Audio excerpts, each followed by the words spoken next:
What's going on, YouTube? Got a lot of cars to look at, a lot of Greenlight. Also threw in Tarmac Works car too, because that is very exciting. It's kind of like a blister card series, basically, but we're going to talk about Greenlight.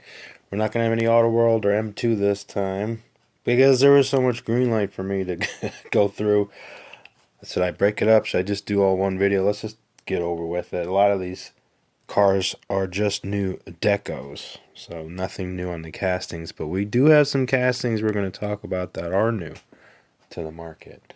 Well, let's look at some oldies but goodies. We got a box Caprice and 1987, a brand new Hollywood release. This is Series 29 Judgement Day. So this is their Terminator 2 car, which was the box Caprice. So we moved on from the Monaco. That was in the first one. Fictitious LA department.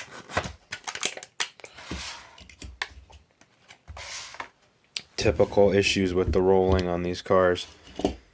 The bases, they may not be level. This is an 87, so it's got the solid headlights on that car. That year. Wobbly. It's funny, they make these some of the cars are darn near perfect from Greenlight, the recent ones, and some of them just aren't perfect at all. There's a lot of great detail on this. We went through it in other videos, but just some highlights real quick. I mean, obviously the separate bumper, it's not cast, so it looks like a separate piece, which it is. The light bar is a little tall, but it's very close to what they used in the movie. A lot of kind of junk on the paint. This has to be taken off. A lot of times I can probably get this off with alcohol. Do not want to try acetone. I don't know if the base layer on this car is white or black, but if you take heavy stuff on this might rub off, or this might. Just depends on what's painted first. When you have half the car in one color and the other half in the other. The other thing that's missing is some black wash on the hubcaps, and very chrome. The hubcap of General Motors did more like a spun type, so it wasn't like a chrome. And that could be flattened down pretty easily.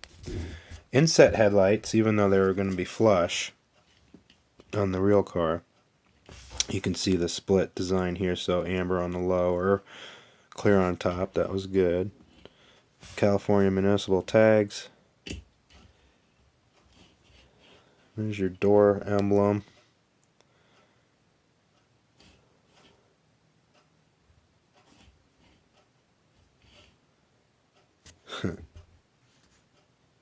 Call 911. You got your unit number there. No divider, and again, they're using the civilian seat pattern in there. Really didn't have pleats like that on the 9C1, or I think they were 9C1s by at this point. That was the Chevy police package fleet use. Very cool car. Alright, let's move on. Another casting that we're going to look like that's been out before. This is my first, believe it or not, Black Bandit. Here's the back of the package, just in case you need that information. Again, Series 29. Black Bandit. I usually keep them boxed because they rarely find them. I don't buy them online. There's only one retailer that sells them locally, and if it's a casting I like, I'll get it. But I'm not a Black Bandit collector per se. But some of the cars I got, and this is the first one I've opened, I just thought it looked really good in all black. It does have the ghost graphics, and we'll take a look at that too. Black Bandit's probably been around since the beginning almost. This is a Series 22. Very long-lived series from them. Typically, Black Bandit's kind of like they'll either precede or shortly follow the first release of a new casting. And you can see that's why it's so random. Sometimes they'll do some repeats, but typically you'll see the Black Bandit series based on the new casting that were introduced either in that quarter or that year. So this is a new casting for 2020, late 2020. I think mid to late 2020 I saw this car on the shelves. And we got the demo Ford Police Interceptor one, and then we have the there's a NYPD one out, which I keep missing. Hopefully I'll find that soon. But it looks good in black. A lot of the departments have black vehicles now like this. So this looks very cool. Let's see if we can get a hold of the ghost graphics. Here you go. Black Bandit Police. This is denoting the hybrid version of the Ford Interceptor utility. The other one I probably want to get is the blue Hobby Series. I believe it's Hobby Series. Hobby Shop Series. The blue ST Explorer with the unique black wheels that they do. So excited for that. But really nice car, 4728, and let's not get too big into this video. So the Caprice, before we get through it, so this is laser engraved 4251. So let's see if we find anything in this big batch worth noting. We've been through this Explorer before. If you want to see more details on these castings, take a look at the earlier videos.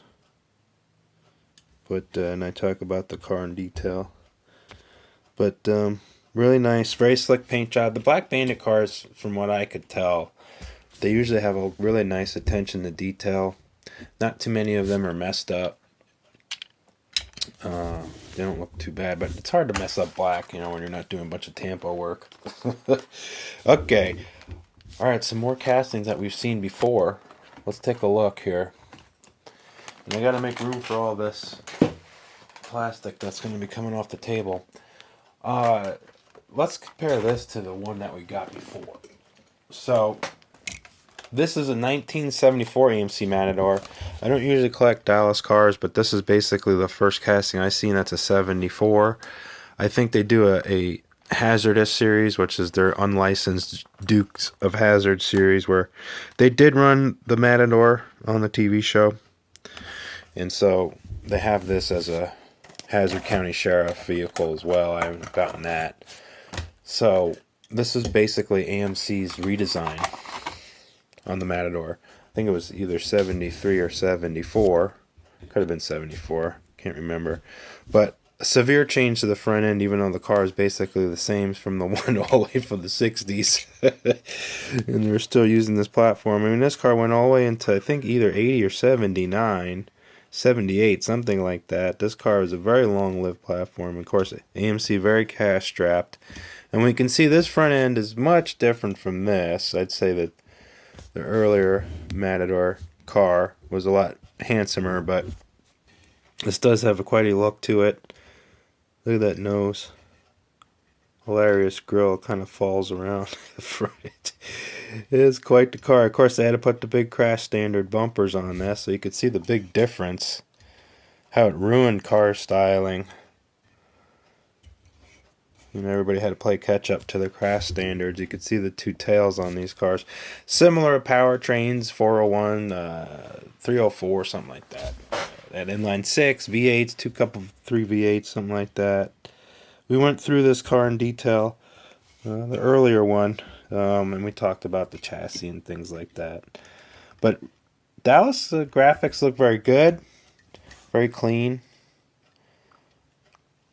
You can see they over-treat the windows. I mean, I know they're trying to do the silver trim, but it's too much.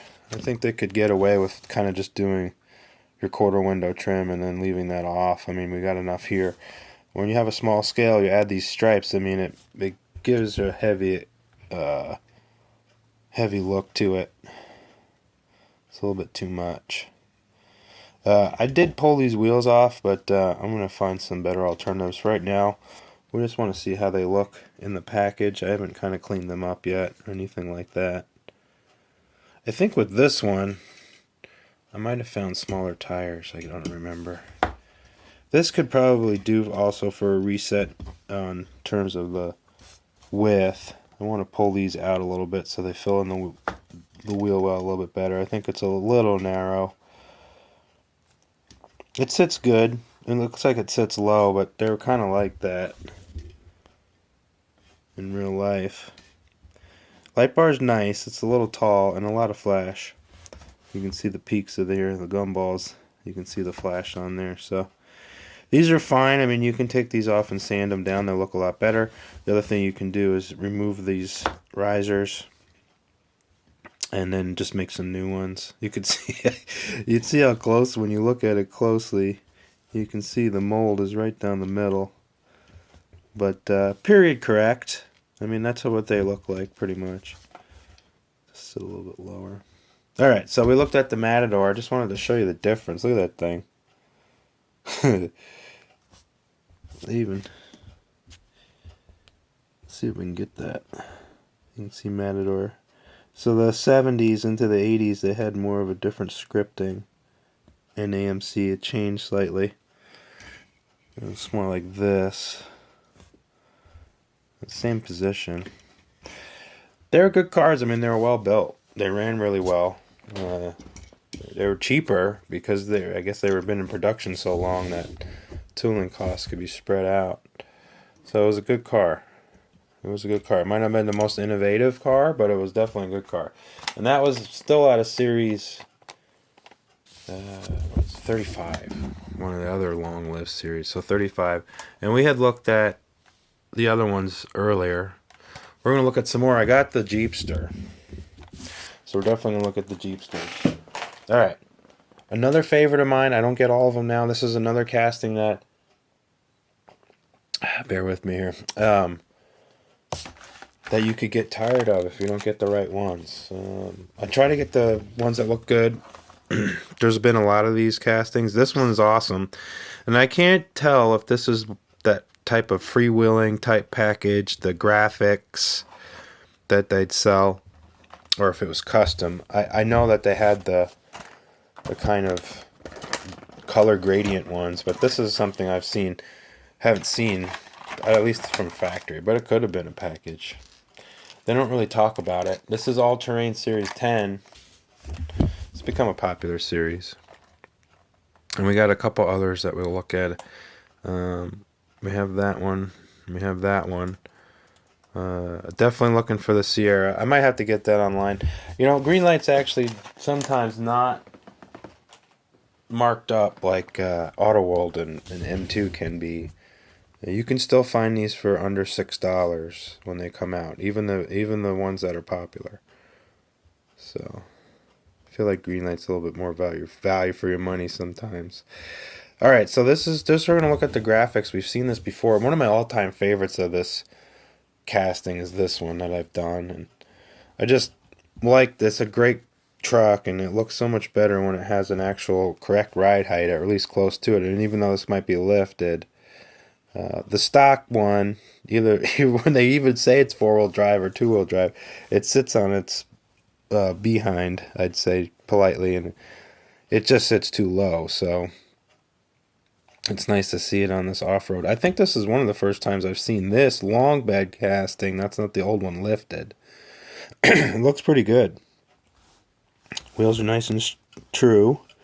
You could see they have issues molding the tires still. A lot of flash on it. A little bit of a run out condition again. This can be adjusted and fixed. I don't find it too bothersome. I know that it would be nice to get them out of the package perfect, but that's kind of hard to expect unless they're $30 or something like that or higher. So they have a bumper, sorta, and then they put holes in it. And they put this pre-runner type deal on here. Looks good, looks period. You see there's a lot of slop in the axle. That'll be fixed. Interesting paint. I mean, a lot going on. It's not just red and black. I mean, we got silver. And we got the yellow coming through. So you can see that the red is kind of peeking through the yellow a little bit.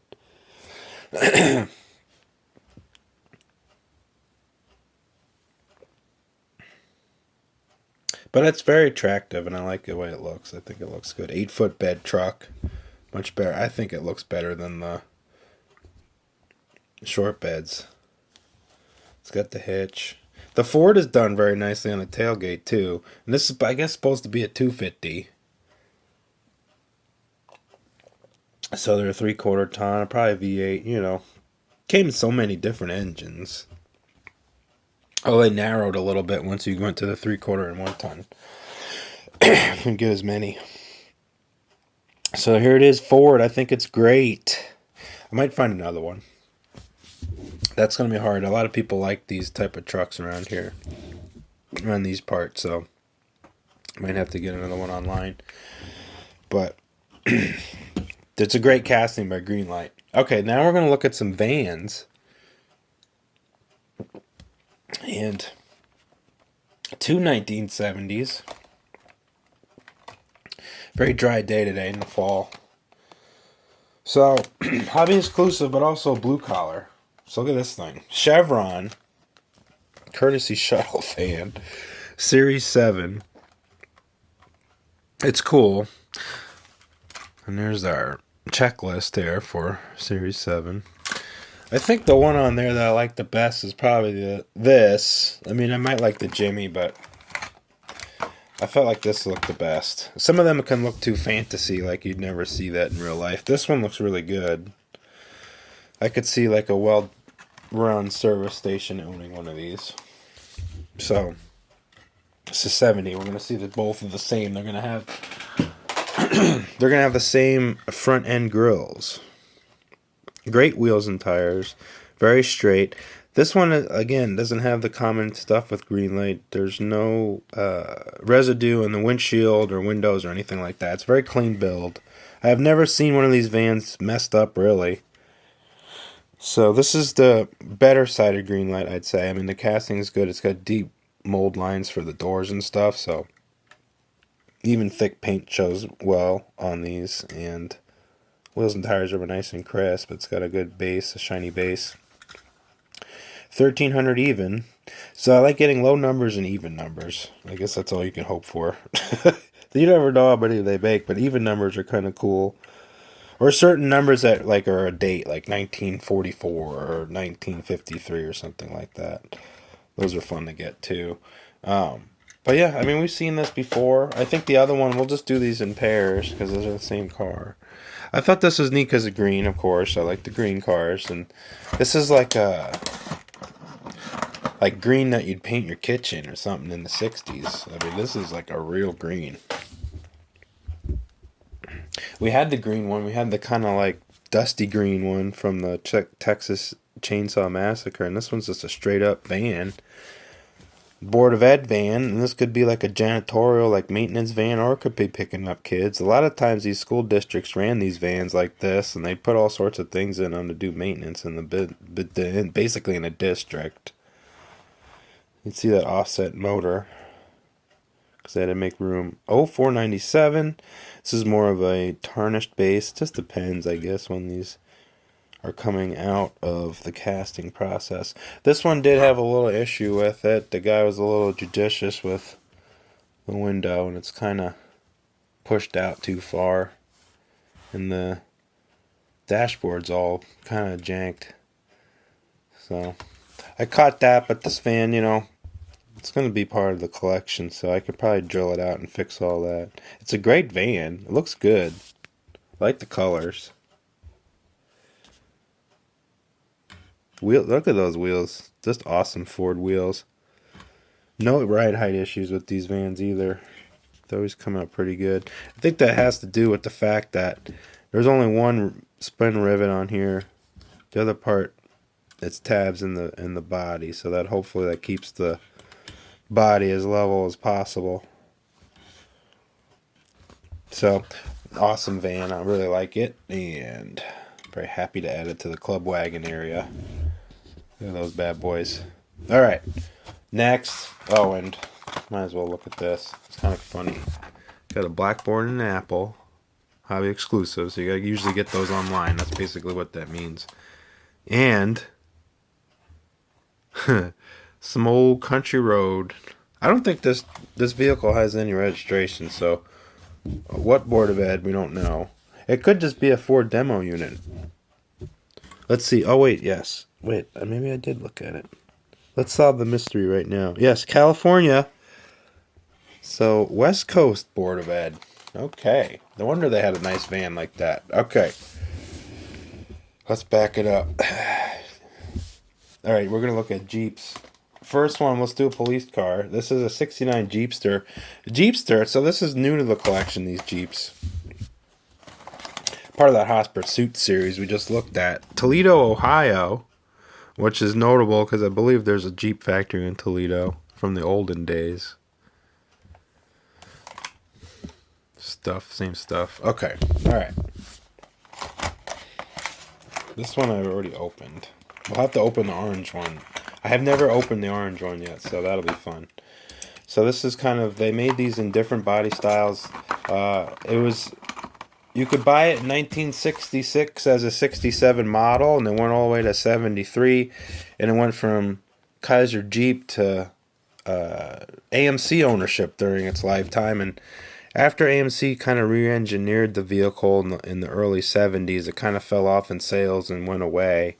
But this is the Kaiser version, the Jeep version, and it had a more iconic grille on it. They had to change the grille because AMC wanted to put 8 cylinders in it, which, hey, I have no problem with that, but they had to change the grille where it came flush and it lost its Jeep appearance, and I think that's one of the other reasons it cost its sales. But this came with a base 4-cylinder. It's like 134 cubic inch, something like that. Huracan, old school motor, goes back all the way to the war. And then they also offered a V6, which was kind of rare back then. They did have V6s, but a lot of people used inline 6s during that time period. So one of the earlier V6 motors, and a lot of people went for the V6. And it can come in a hardtop like this with a sliding window. It could have a fixed window in the back. It could come as like a pickup truck where it would have a half top. And it would also come as a convertible style, so you could have a pickup convertible or a full convertible top. A lot of different options for this. That's probably what made it so popular. But yeah, removable on this one. Supposedly, I guess this is like a high-spec version because the one with the sliding rear window is the more expensive one. So you could see your little four-wheel drive insignia. Jeepster, they had Jeepster, that Jeepster Commando, that Jeep Commando, kind of changed names. This one has the full wheel covers, which were retooled for this, I believe. They off-centered the the Jeep logo a little bit. There it is on point on this one. But the wheel cover, that's on center, but as you can see, the tire is way off. It looks like it's doing a hula hoop.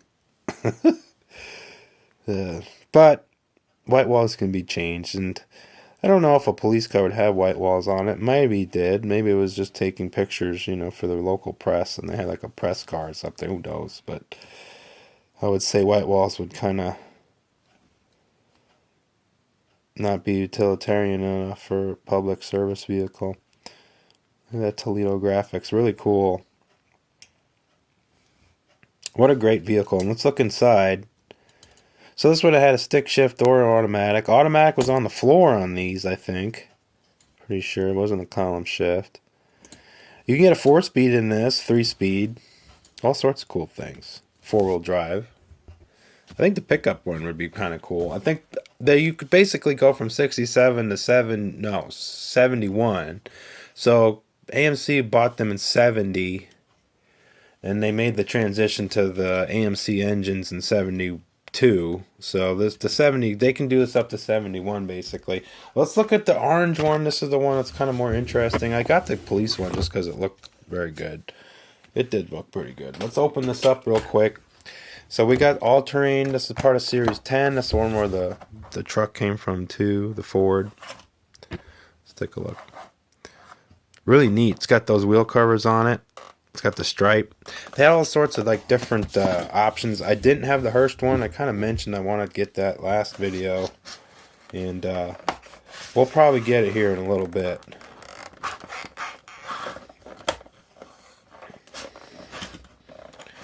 Got to have a sharp blade and take your time, and these pop right open. Alright. So look at that packaging. A lot of packaging, a lot of plastic.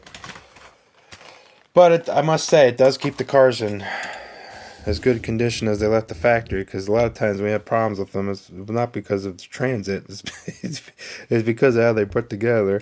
This one looks pretty cool. I like this. Deep orange paint.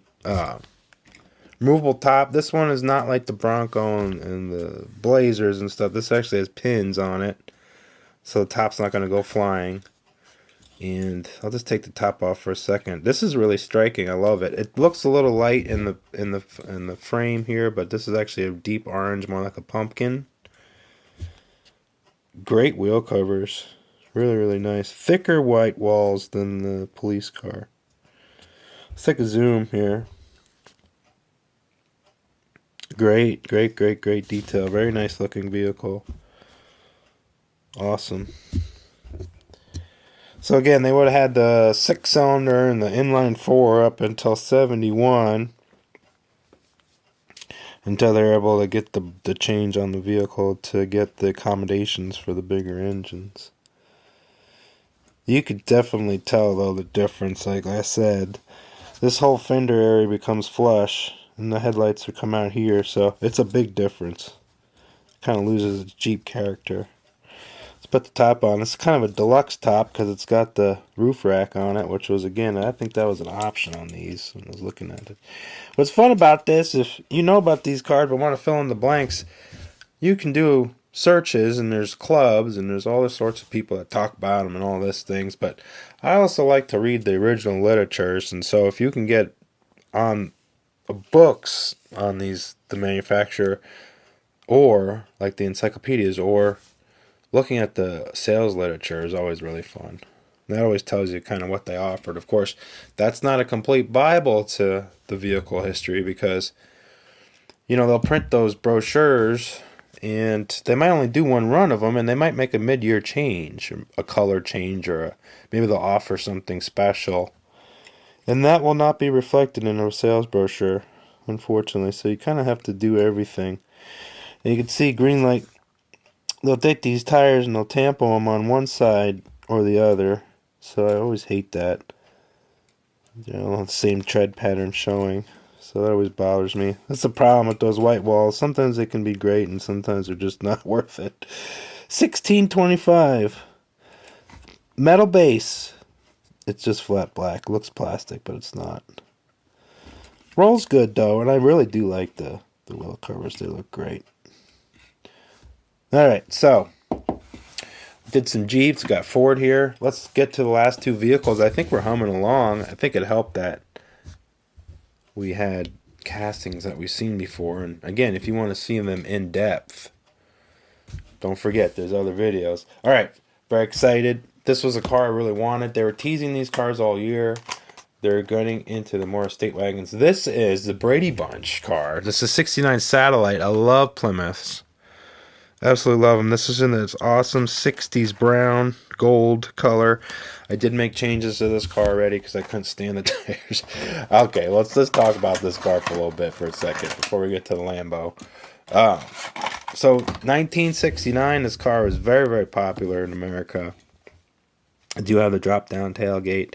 There's some issues with this body. You think that a Greenlight at this stage would have this stuff down pat, but this car doesn't look exactly to scale. I mean, I'd say the length is good. Let's look at it by a van. Like, this is a full-size van, right? So, of course, the car probably would be longer. I mean, these were big cars. But it sits really high. It's a very high-up sitting car, and the grille, the width of the car doesn't look correct. Well, here, let's get a normal car here, like well, here, let's just do it this way. So here's an M2, well, not M2, Racing Champions car. This thing is, I'd say, pretty close, okay? So this is also a 69 Plymouth. Now, that's a GTX Satellite, whatever, but it's the same vehicle, even though it's a two-door. Basically from the windshield forward, same car, right? This is considerably better looking. This car is too narrow, in my opinion. Now I could take out the ruler and stuff. And also the severity of you can see the headlights. Now, this might be softened. I'll give them that. It might not be the angle here. But I don't know if it's that angled either. You can see it's almost like a Buick. So yeah, they angled them on the Chryslers, but so a little narrow, sits a little high. Okay, but I mean, they got some detail right. The other thing that's a problem that really stands out to me on this car, I hate to pick it apart because I do like it. The roof up here is very narrow. Again, it's accentuated by the already narrow car. And really the windshield and all this is just too, it's just too close. It's just not. And yes, it had a big shoulder here where my fingernail is, but it just looks better on, this car is really supposed to be. I mean, if they had this blended with this, I mean, the profile is good. So this had really big tires. Let me get my pickup truck here. So I found, it's funny that these tires came off this car, which took me like a year or two to find a use for these tires, but I had to get the tire down on this because, here, I'll show you. So, and I actually tried it with the red walls and with the black walls. I kind of like the black walls too, but this was the tires that came on the cars, Greenlight tires. They're enormous. They're a little big on this. We could probably do a comparison. You can tell me what you think. The wheel and tire, again, they're supposed to be 13, 14-inch wheels, something like that, because this was a wheel cover back then. And first of all, the car's a little small and narrow, and then we got enormous oversized. This is more scaling out. This looks like a 15, 16, 17-inch wheel on this car. So it's these slight little tweaks to this body that's kind of disappointing. Although the car looks good, I mean, they have all the details. It's not. See that you can see how when I turn it around, the smaller profile of the tires helps it as much as it can be helped, I guess. It's just they're too big. You look at the car like that. Look at the. It's just a little too much, I'd say. Because they're, these stock Plymouths and all these cars, they had these puny little tires all the time. They had, they rode a little lower. I mean, back then, they rode higher because the springs were new, but I think I could live with that, with the smaller tire. I know it's red lines. Probably better with white walls, but this is just too aggressive. I don't know. So, barring the ride height and everything else, let's look at some other details on the car. So, we got a tan interior, which looks good. We got satellite on the fender. It does have wheels like that. Kaiser had wheel covers like this. A little big in terms of the circle. Again, the diameter is too big, and this is a little bit big too. I had to come in here with my black wash and fix that because it was all scratched. It did have a Plymouth emblem in the center that they did not put in. So we look at that. There's our tire there. I kind of like this too because it lets the wheel cover sit out a little bit, like it's a wheel cover. So it kind of adds to the theme that it's a wheel cover. So that's another reason I picked those tires. But I mean, what a great car! They're gonna use this for police wagons, of course, and it has the hitch, a California registration. The other thing I thought was interesting was they left this edge on this tailgate. It looks like they put it on the sander. And just trimmed it off, which is fine, but it's sharp. I can open up my mail with that tailgate. Look at that. So, it doesn't cut me, but it's definitely been filed. The tailgate does have a nice action to it, though. Another thing, like my Bronco, for some reason this chipped off. So, I can fix that with my paint, but that's what it's supposed to look like. The back is a lot better. And the other thing is they missed the hole, so I had to take the roof rack off. This is the lower rack part. The part where you put your stuff on top. And they drilled a hole here, but you can see here they drilled it up, another hole up. That would be for a light bar or something. So the whole roof rack was racked over, crooked. It was bothering me. It's like, what do they do? Well, I figured it out. I cut it off and I figured it out why it was so racked over. So it looks good with just kind of the base there. I might take off the whole thing. I mean, might buy another one. But for the novelty of having a 1/64 scale full, intermediate, but really like a full size station wagon from the 60s. I mean, not too many of these. So yeah, I kind of fixed it up the way I could. I put the axles in. They were way out here. So I fixed the the back spacing and play and all that. So that helped it considerably. And I'm not afraid of this casting. I'll probably get more of it. Let's see if we can find the engraving. There it is. This one's 6641. That's probably why it had so many issues with the wheels. But decent, really cool casting. So I'm happy to have it. 69 Plymouth Satellite. They didn't make any muscle car wagons, but you can certainly get a big engine. I mean, you could do 318 V8. You could do a 383, I think, in 69. I'm sure you could put over a 400 cube in it. I wonder if it probably could get a 440, and they would call that a tow package. So I think you probably get a 440 in this car. I didn't do all the research. Of course, torque flight transmission. I'm sure you could get a stick shift too. I mean, they had slant 6 power in this car as well. So there's all sorts of combos, I'm sure. But, if you get this car now, you can put whatever you want. You can put a Hemi in it. It doesn't really matter. You can do whatever you want. So, great car. Highly recommend it, even though with its little flaws. I mean, where are you going to find a Plymouth station wagon, 1/64 scale? Not too many people do that. But, again, if you want a more accurate vehicle, I'd say this Racing Champion's darn near perfect. Okay. Next, we're going to look at Cream of the Crop. And this one actually is not a $30 car. It's more like a $15 or $10 car, which I thought was pretty good, considering that people will scalp you on Hot Wheels and make you pay $30 for something. So I'd say this is a good deal. This is a collaboration between Mini G Team and Tarmac Works. Of course, you can see I've already looked at this car in much, much detail. This is a Huracan. Yeah, they still make this car to this day. I guess it was refreshed in 19 a little bit, but basically the same vehicle since 2014. This is a product of Audi and under the ownership of Volkswagen. Of course, they bought Lamborghini a while ago. And so this carries the V10 engine, 600 horse, 610 horse car, dual clutch automatic transmission, all-wheel drive, or four-wheel drive, because they really do a 50-50 or rear-wheel split. I mean, it's quite a heavy-duty system.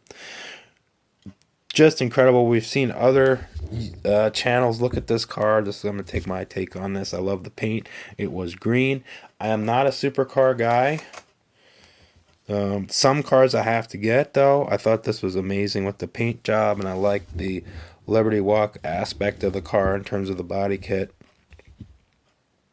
And then when I actually looked at this, because I became a fan of Mini GT, I actually started looking at this car for a day or so, and the detail on it really came out. The base is metal, and we're going to look at that in a minute, but one of the best things I saw was the level of detail on the metal. And what I'm talking about is the base is metal, but it has such a fine level of detail. You can see the splitter here. Look how thin the metal is, and it curves upwards. I think there's stuff in there from it being in my pocket. But look at that. Just incredible amount of detail. Clear headlights. You can see the paint job is incredible, and I'm looking at the box just to show you the box real quick. So, proprietary paint job. Look at that. So, I thought that was neat. Special coatings. It's not just a paint. And it lays perfect. I mean, if anybody can have this in their airbrush, I'd like it. Really excellent level of detail and execution. There's really no issues with this vehicle whatsoever. Tires were perfectly true and round. I didn't have to take them off and take flashing off or anything like that. You won't be able to see the color changing that much in this, but outside it's incredible. Looks like it has that titanium tipped exhaust. It does have clear lens headlights there, which they did separate. Super crisp spoiler. Nothing is out of scale on this. You could see, I mean, if you keep your eye over here, look at that. So, just incredible. Of course, they're famous soft mirrors, which I like. I have not transported this car like this, though, really. I mean, I might have put it in my pocket for a second, but typically if I took it anywhere, I put it in the box. It's just too nice.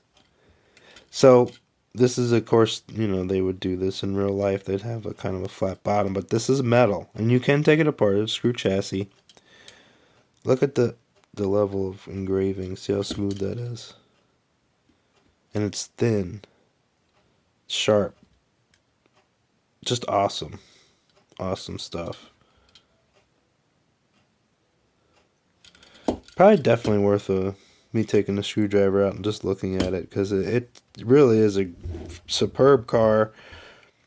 I'm probably not going to go buck wild and buy all of them, but some of the new releases coming out I'll probably definitely check out. I love the front end on the car.